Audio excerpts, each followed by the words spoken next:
Hello, my name is Mark Hall, part of the curatorial team at Perth Museum and Art Gallery up in Scotland. And I'm here at the British Museum because we're working with colleagues in conservation and world cultures on one of our Māori taonga, a kahu kākāpō feather cloak, which is the only one of its kind in the world and which needs a bit of love and attention before it goes on display in a new museum that's been developed in Perth. Tēnā koutou. Greetings everyone. My name is Awhina Tamarapa. I'm a Māori descendant. I'm an Indigenous person to Aotearoa, New Zealand.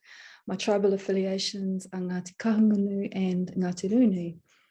I'm a teaching fellow at the Museum and Heritage Studies program at Victoria University of Wellington. I'm also a PhD candidate for that program. My research topic explores the role of museums in the maintenance of Māori weaving as a living cultural practice. So the Kahu kākāpō project is very much related, and in fact I'd say that it is research in action. I'm Anna Zwagerman and I work at Culture Perth and Kinross for Perth Museum and Art Gallery as the conservation officer. I started my job to work on 3 capital projects, one of which is the building of a new museum. So this is a great opportunity to be able to showcase more of the collections. My job was to look at all the objects proposed for display in the new museum. And I kind of heard a bit about this Māori cloak, how rare and special it was, because it's a flax woven cloak covered in kākāpō feathers. The kākāpō is a nearly extinct flightless parrot from New Zealand. And there's a big conservation project to keep the species alive, basically. They're actively monitored, etc. But at the time this cloak was made, the kākāpō wasn't as rare, although it was still thought to be quite a sacred bird. My people are from the south of New Zealand, from a place called Stewart Island, which we know as Rakiora. It's one of the few places kākāpō still survive today, and we're their modern day kaitiaki or guardians. In the past, we were dependent on migratory food sources like the kākāpō, and we gathered them when their numbers were plentiful in the summer when they were breeding. In addition to being used as a food source, kākāpō were also kept as pets by my people, where they were highly prized, and their behavior was described to be more like a dog than a bird. As their numbers have declined over the last 200 years because of introduced predators and loss of habitat, taonga like this that contain kākāpō feathers have become even more important to my people. So when I first looked at the cloak, it was in a box folded in 4, and there was a bag of detached elements on top. So bits of feather, bits of flax, bits of pakini, which are the rolled and twisted dyed strands of flax at the bottom of the cloak. And I didn't really want to lift the whole cloak out because I was afraid it would shed many more elements. So I did a condition assessment as far as I could, and I composed a report on that.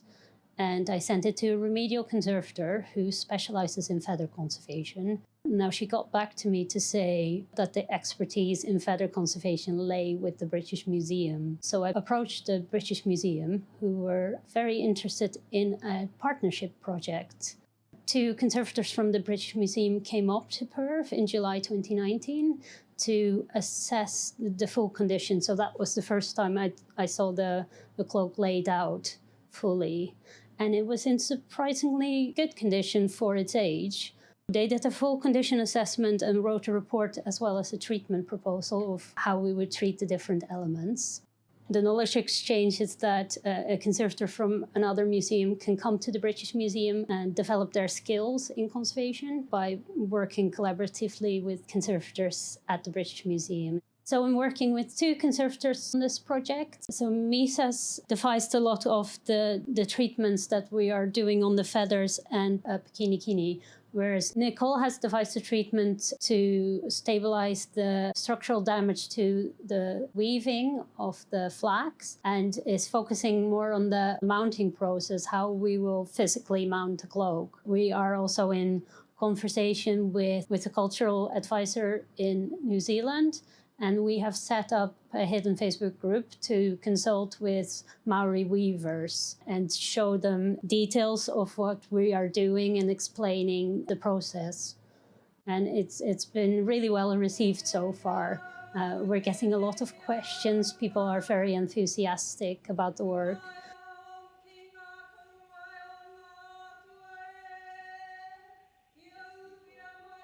I'm involved in the kahu kākāpō project through my association with the Perth Museum in Scotland since the time that I was a curator Māori for Te Papa. In 2008, I had the opportunity to visit the Perth Museum, specifically to see the kahu kākāpō that we'd just recently heard about. Since then, we've collaborated together to generate information about the kahu kākāpō to share more broadly with people. So what is important about this project for us today, I think, and involve the way in which we look at the kahu kākāpō as an enduring symbol of a highly valued cultural treasure.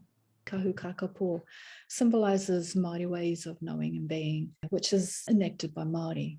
The concept of keeping taonga warm refers to the identification, the connection and guardianship of taonga by Māori, in particular descendants when known. Also, the principle of mana taonga is important. That is the recognition of living connections to taonga that descendants have, and this is pivotal for museums to understand.